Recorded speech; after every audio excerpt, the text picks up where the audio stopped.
Nous courons vers la fin et j'aimerais que vous compreniez très bien cela. Nous étudions les stratégies de la foi pour la conquête. Alléluia. Comment est-ce que je l'appelle? Les stratégies de la foi pour la conquête. Avant de continuer cette vidéo, nous voulons vous dire merci de regarder nos vidéos. Si vous souhaitez soutenir cette œuvre, vous pouvez écrire au numéro qui s'affiche à l'écran. Et également, vous souvenir que nous avons notre librairie chrétienne où nous avons écrit plusieurs documents déjà aujourd'hui, parmi lesquels les généraux de Dieu. Donc, le lien dans la description de cette vidéo ou bien écrire au numéro qui s'affiche à l'écran. Avant de continuer cette vidéo, n'oubliez pas de vous abonner à la chaîne et d'activer la cloche de notification. Que Dieu vous bénisse et bon visionnage. Les stratégies de la foi pour la conquête, c'est la stratégie qui gagne la guerre, non la force, car l'homme ne prévaudra point par la force. Il y avait une petite ville, et il s'y trouvait un homme pauvre et sage qui, par sa sagesse, délivra la ville. Alors j'ai dit que la sagesse vaut mieux que la force. Selon l'Ecclésiaste, chapitre 9, versets 14 à 16 et verset 18, la sagesse vaut mieux que les instruments de guerre.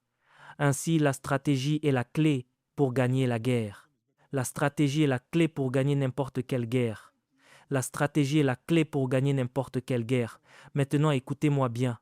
Ce que vous ne refusez pas, et je le dis depuis des années, ce que vous ne refusez pas a le droit de demeurer, et ce que vous n'affrontez pas, vous ne pouvez pas le conquérir. Partez d'ici aujourd'hui, ils auront peur de vous, vous êtes d'accord. Le moment est venu, la parole a été proclamée, sa foi s'en est saisie, et Dieu est descendu.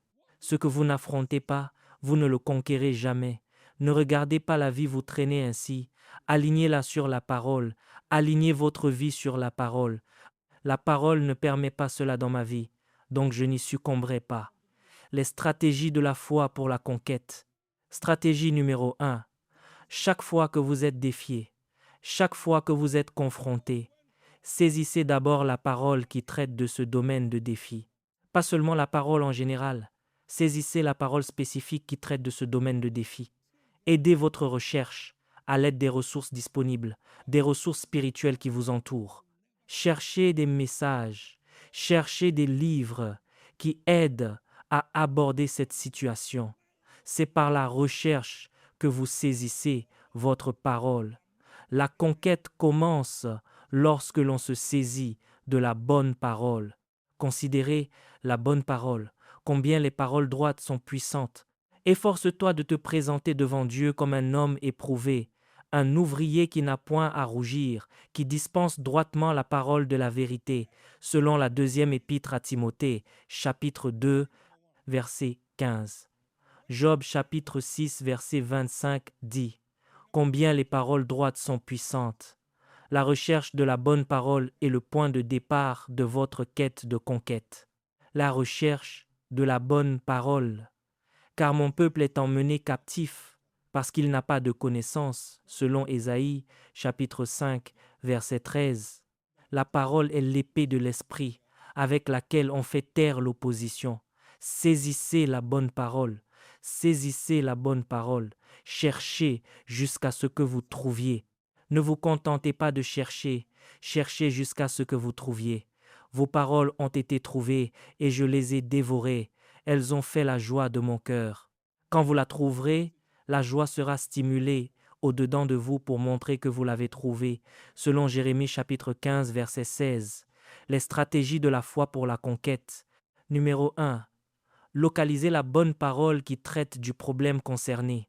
Dans l'Épître aux Colossiens chapitre 1, verset 9, il est dit « C'est pour cela que nous aussi, depuis le jour où nous en avons été informés, nous ne cessons de prier pour vous et de demander que vous soyez remplis de la connaissance de sa volonté, en toute sagesse et intelligence spirituelle. Vous devez localiser la volonté de Dieu qui vous donne le commandement sur cette situation. Numéro 2. Libérez consciemment votre foi.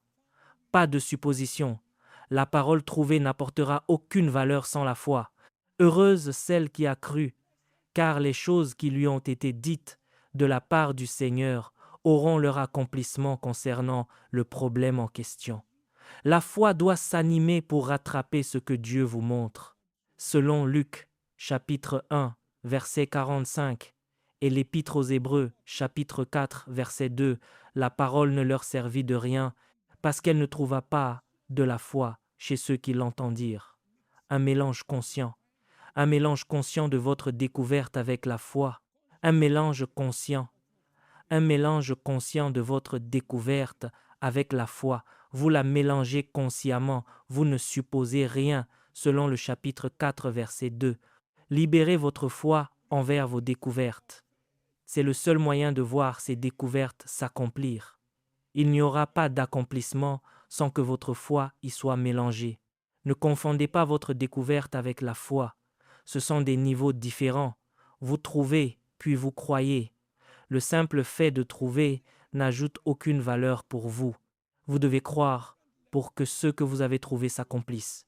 Numéro 3. Présentez votre cas sur la base de ce que vous avez trouvé et cru.